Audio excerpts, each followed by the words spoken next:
నాకు ఎంతో ప్రాణంగా ఉండే ఈరోజు స్కూల్ పోతున్నా అంటే డాడీ నువ్వు ఇంటికాడ నువ్వు దించినా అంటే సంతోషంగా దించిపోయేది, అలా సాయంత్రం ఎత్తుకొని పోయేది, అది ఎక్కించుకొని పోయేది బండి మీద. ఇంటికి పోయినప్పుడు కూడా నాతో ఎంతో ఫ్రీగా కలిసిమెలిసి ఉండేది. మా యొక్క పాప నన్ను ఏది అడిగితే అది నేను ఆమె కోరిక మేరకు అన్ని నెరవేర్చేది.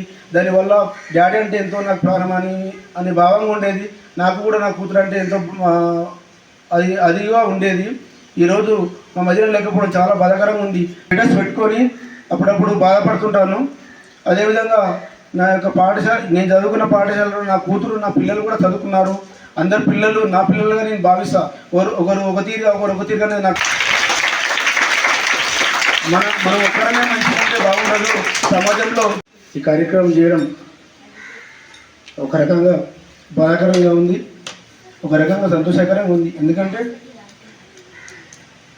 ఎన్నో సేవా కార్యక్రమం చేయడం, ఇంతకుముందుకు ఎన్నో సేవా కార్యక్రమం చేసిన నేను చదువుకున్న పాఠశాలలో నేను కూడా నా పిల్లల్ని చేర్పించాను. వాళ్ళు కూడా ఇక్కడే చదువుకున్నారు. పాప చనిపోక ముందుకు ఎన్నో సేవా కార్యక్రమం చేశాను. ఈరోజు పాప చనిపోయింది కాబట్టి ఆమె జ్ఞాపకార్థము విద్యార్థులకు నా యొక్క పాప పేరు మీద ఏదైనా ఒక ప్రోగ్రాం చేయాలని మేము డిసైడ్ కావడం జరిగింది గత కొన్ని రోజుల క్రితం. ఈ యొక్క ప్రోగ్రామ్ను ఎట్లా అరేంజ్మెంట్ చేద్దాం, ఏం చేద్దాం అనేది మన గ్రామానికి చెందిన గట్టు విజేందర్ గారిని నేను కలిసి తమ్ముడు ఈ విధంగా చేద్దాం అనుకుంటున్నా, కొంచెం సహకరించంటే వెంటనే స్పందించి మనము ఎట్లా ముందుకు వెళ్ళాలి, ఎవరి దగ్గరికి పోవాలనే సలహాలు సూచనలు తీసుకొని మేము ముందుకు వెళ్ళాలి. ఏముందో ఏమి లేదో షాపు కూడా వదిలేసి నా వెంబడి వచ్చి ఈ విధంగా ఏదో వీటికి పోదాం, ఈ దగ్గరికి పోదామంటే వచ్చింది. కాబట్టి ఆ తమ్మునికి నా యొక్క తరపు నుంచి ఇటువంటి పెద్దలు కానీ, ఉపాధ్యాయులు కానీ, విద్యార్థులు కానీ అందరూ ప్రతి క్షణము ప్రతి ఒక్కరి నోటికించి దీక్ష పేరు రావడము కొంచెం నాకు దుఃఖం రావడం జరిగింది. దాన్ని అధిగమించుకుంటూ ఇప్పుడు మాట్లాడుతున్నాను. కొద్దిగా మాట్లాడాలంటే నాకు పెద్దగా నోరు రావడం లేదు.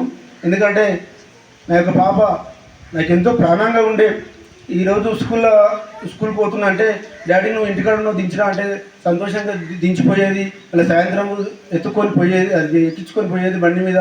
ఇంటికి పోయినప్పుడు కూడా నాతో ఎంతో ఫ్రీగా కలిసిమెలిసి ఉండేది. మా యొక్క పాప నన్ను ఏది అడిగితే అది నేను ఆమె కోరిక మేరకు అన్ని నెరవేర్చేది.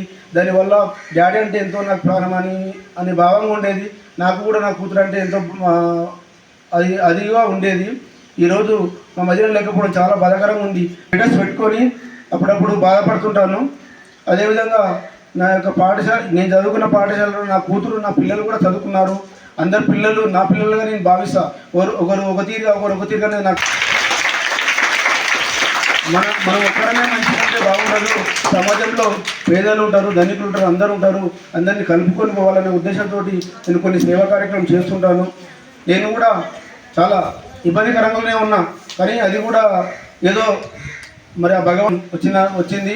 మా యొక్క తల్లిదండ్రులు నేను 10th క్లాస్ అయిపోయినాక నా యొక్క కొడుకు ఇంత కష్టపడి ఆ పని ఈ పని చేస్తుంటూ మాకు చేదోడుగా వాదుగా ఉంటుండు.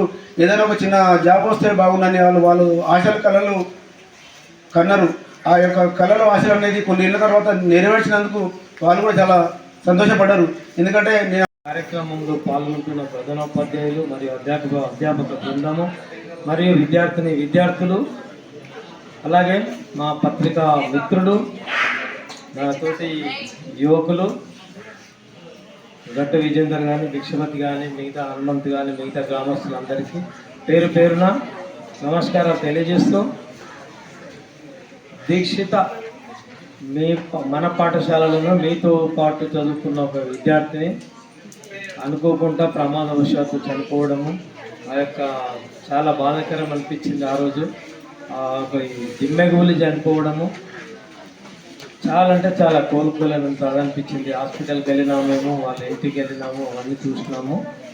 ఆ అమ్మాయి మరణం పట్ల బాగా సంతాపం తెలియజేస్తూ, అలాగే విద్యార్థులు కూడా ఈ యొక్క కార్యక్రమంలో, ఎందుకంటే ఆ అమ్మాయి పేరు మీద ఫోటో మీద ఎప్పుడు కూడా ఈ బుక్ చూడగానే అమ్మాయిని గుర్తుంచుకునే విధంగా భిక్షపతి యొక్క ప్లాన్ చేసి ఇంత ఇబ్బందులు పడుకుంటూ కూడా మీకు ఈ యొక్క నోట్బుక్స్ పంపిణీ చేయడానికి భిక్షపతి పెద్ద మనసుతోటి ముందుకు రావడము చాలా అభినందనీయము. ఇబ్బందులు ఉన్న దాంట్లోనే సాయం చేసే గుణము అందరికీ రాదు. ఈ యొక్క ప్రపంచంలో ఎంతోమంది ఉంటారు కోటీశ్వరులు, కానీ ఏ ఒక్కరు కూడా ముందుకు రాదు. కానీ భిక్షపతి ఉన్నదంటేనే ఒక సగం సమాజానికి, సగం ఆయన కుటుంబానికి వాడుకుంటుంటాడు. భిక్షపతికి కూడా ఆరోగ్య ఐశ్వర్యాలు ఇవ్వాలని భగవంతుని కోరుకుంటూ, అలాగే విద్యార్థులు కూడా బాగా చదువుకొని ఈ యొక్క పాఠశాలకు ఈసారి కూడా మన 100% రిజల్ట్ రావడము, ఈ యొక్క ముఖ్యంగా అధ్యాపక బృందాలందరికీ అభినందనలు తెలియజేస్తున్నాం.